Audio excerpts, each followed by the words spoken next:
پاکستان کے چند عہد ساز لمحوں پر ایک نظر۔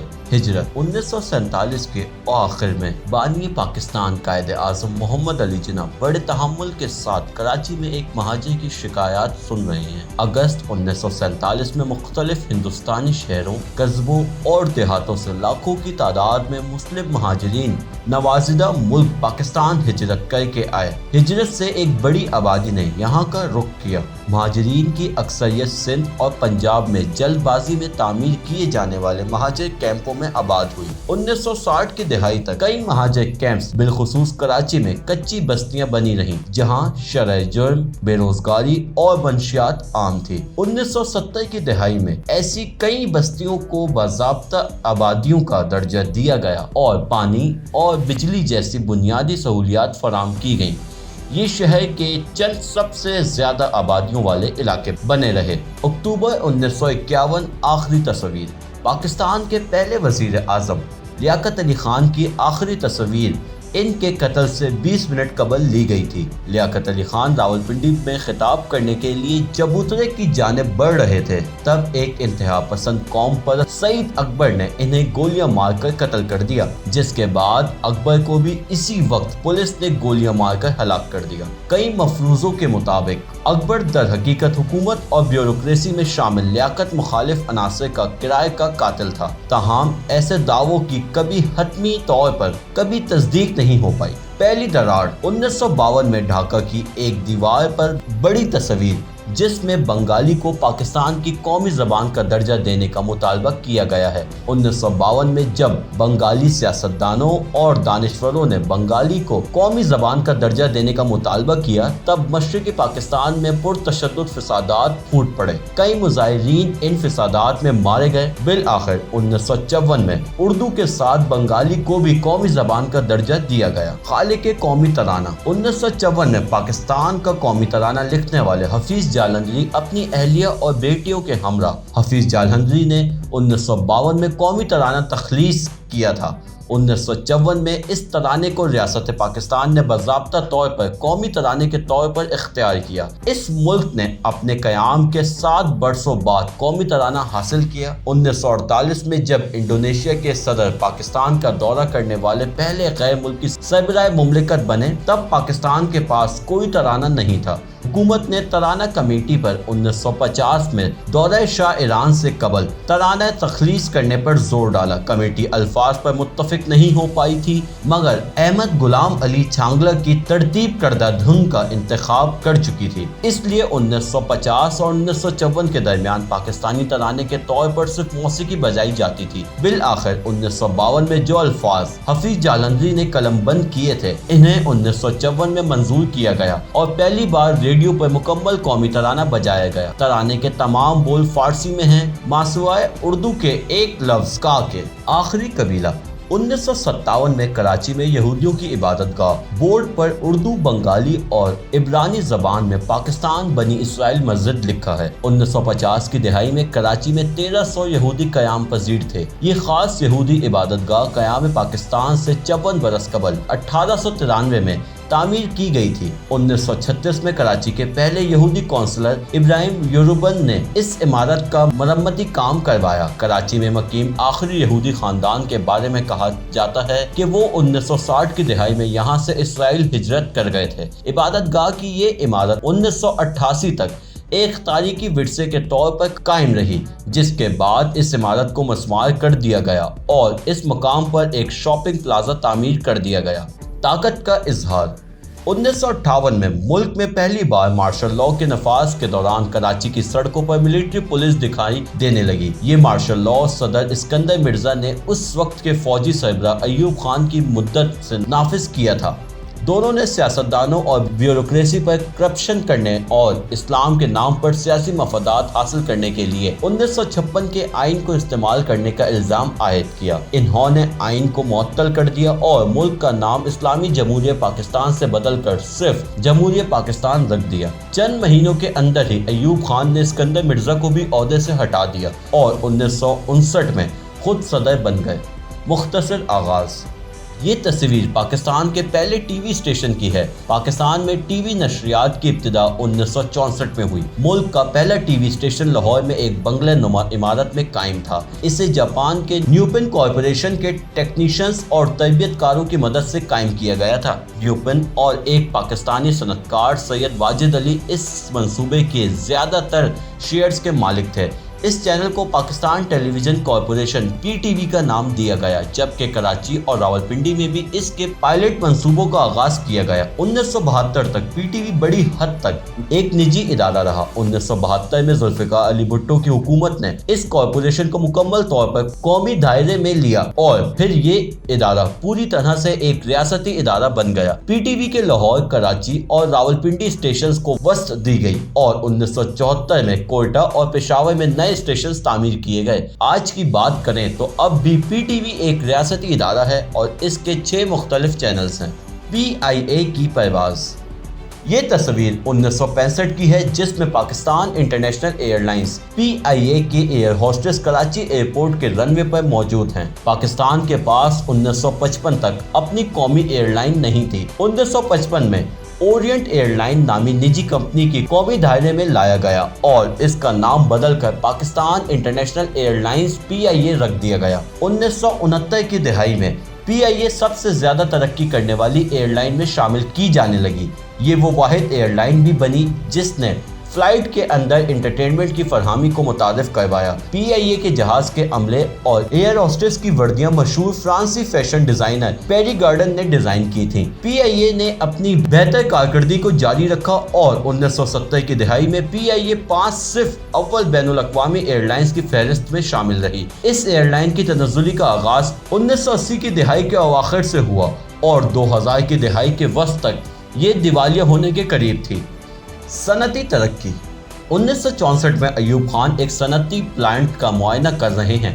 ایوب خان کے دور حکومت کی ابتدائی 6 سالوں کے دوران پاکستان کی صنعت کاری میں 8.51% تک متاثر کن اضافہ ہوا۔ یہ اس دور میں مختلف ایشیائی معیشتوں میں سے سب سے زیادہ شرح تھی، جبکہ 1959 اور 1977 کے درمیان ملک نے 6% کے اضافے کے ساتھ مسلسل اقتصادی ترقی کی۔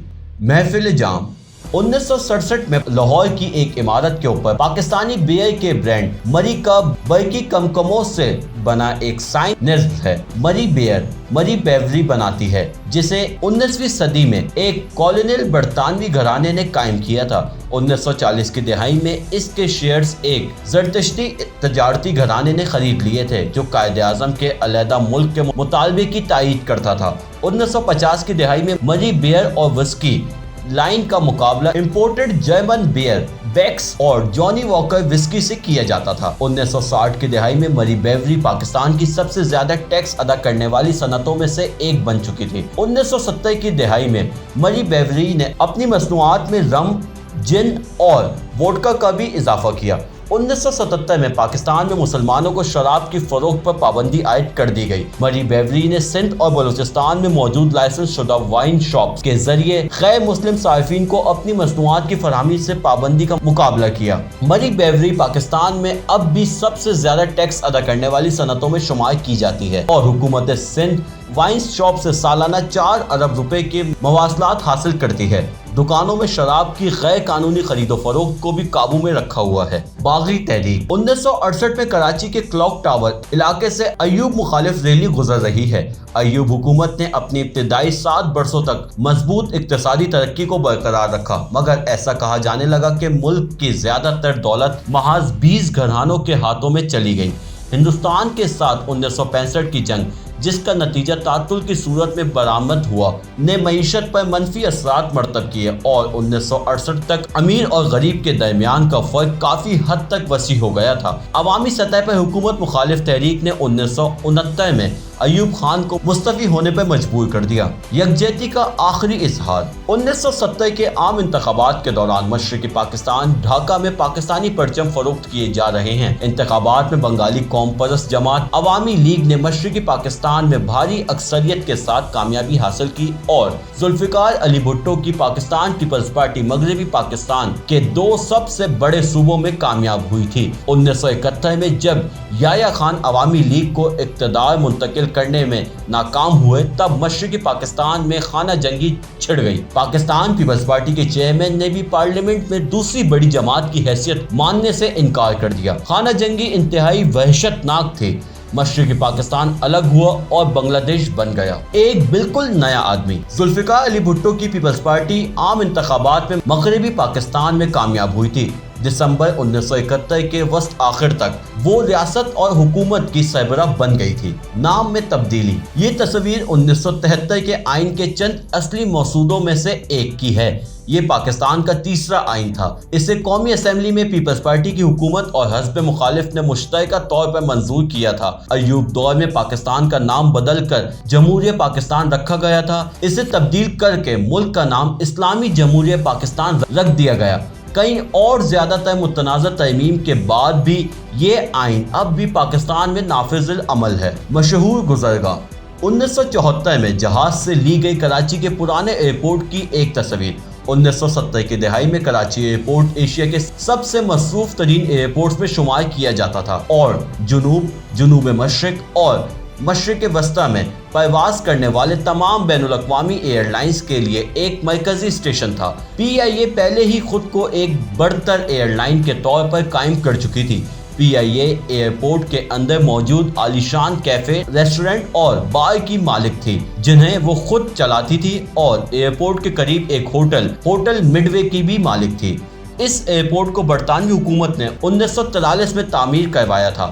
1960 کی دہائی میں اس ایئرپورٹ نے تیزی سے ترقی کی اور ایشیا کا سب سے مصروف ترین ایئرپورٹ بن گیا۔ کراچی میں آنے اور جانے والے مسافروں کی بڑھتی ہوئی تعداد کے پیش نظر 2 مزید ٹرمینل کا اضافہ کیا گیا۔ 1994 میں اس ایئرپورٹ کو صرف کارگو جہازوں کے استعمال کے لیے مختص کر دیا گیا اور ایک نیا ایئرپورٹ جناح انٹرنیشنل تعمیر کیا گیا۔ تاہم اس وقت تک دبئی انٹرنیشنل ایئرپورٹ کے منظر عام پر آنے اور پاکستان میں بڑھتی سیاسی عدم استحکام کی وجہ سے کراچی کے ٹریفک میں پہلے ہی کافی کمی واقع ہونا شروع ہو گئی تھی۔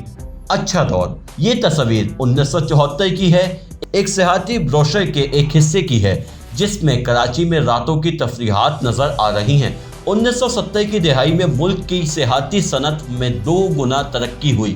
حکومت نے ٹورزم بورڈ کو بڑے پیمانے پر وسعت دی جس کی سربراہی ایک مشہور زرتشتی تاجر آرڈشر کوساجی کر رہے تھے۔ کراچی میں راتوں کی تفریحات کا مرکزی طور پر صدر طارق روڈ، اولڈ کلفٹن کے علاقے میں موجود نائٹ کلبز، لائیو میوزک بار، سینما اور کیفے تھے۔ اپریل 1977 میں جب ذوالفقار علی بھٹو دائیں بازو کے نو جماعتی اتحاد کی جانب سے شروع کی جانے والی تحریک میں گھرے تھے تب انہوں نے نائٹ کلبز کو بند کرنے کے احکامات جاری کیے۔ ریسٹورنٹ، کیفے اور PIA کی پروازوں میں شراب کی فروخت پر پابندی عائد کر دی گئی۔ 1980 کی دہائی تک کئی سینما گھروں کو بھی بند کر دیا گیا۔ سیاحتی صنعت میں آہستہ آہستہ تنزلی کی جانب گامزن ہونا شروع ہو گئی تھی اور 1990 کی دہائی تک اس صنعت میں زبردست کمی واقع ہوئی۔ تب سے لے کر اب تک یہ صورتحال جوں کی توں ہے۔ چھپ کے پیچھے سے یہ کون آیا؟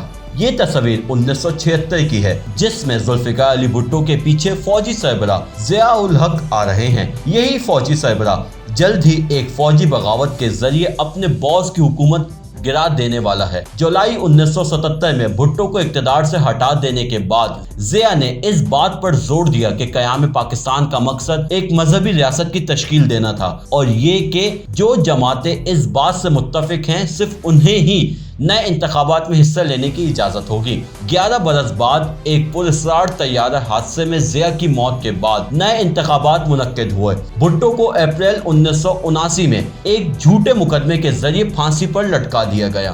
ڈسکو کا دور، بھائی اور بہن کا گلوکار جوڑا نازیہ اور زہیب حسن اسلام آباد میں ضیاء الحق کے ساتھ ملاقات کے دوران اس گلوکار جوڑے کے پہلے البم ڈسکو دیوانے کی لاکھوں کاپیاں فروخت ہوئیں اور یہ جوڑا جلد ہی سپر اسٹار بن گیا۔ 1982 میں ضیاء حکومت نے ان پر پابندی عائد کر دی تھی کیونکہ ضیاء کے چند وزراء کا ایسا ماننا تھا کہ یہ گلوکار جوڑا نوجوان پاکستانیوں کو اپنے مذہبی فرائض کی ادائیگی میں خلل کا باعث بنتا ہے۔ تاہم نازیہ اور زہیب عامر کے ساتھ ملاقات کرنے میں کامیاب رہے جس میں وہ ان پر سے پابندی ہٹانے پر آمادہ ہوئے، لیکن جن وزراء نے ان پر پابندی عائد کروائی تھی وہ خوش نہیں تھے۔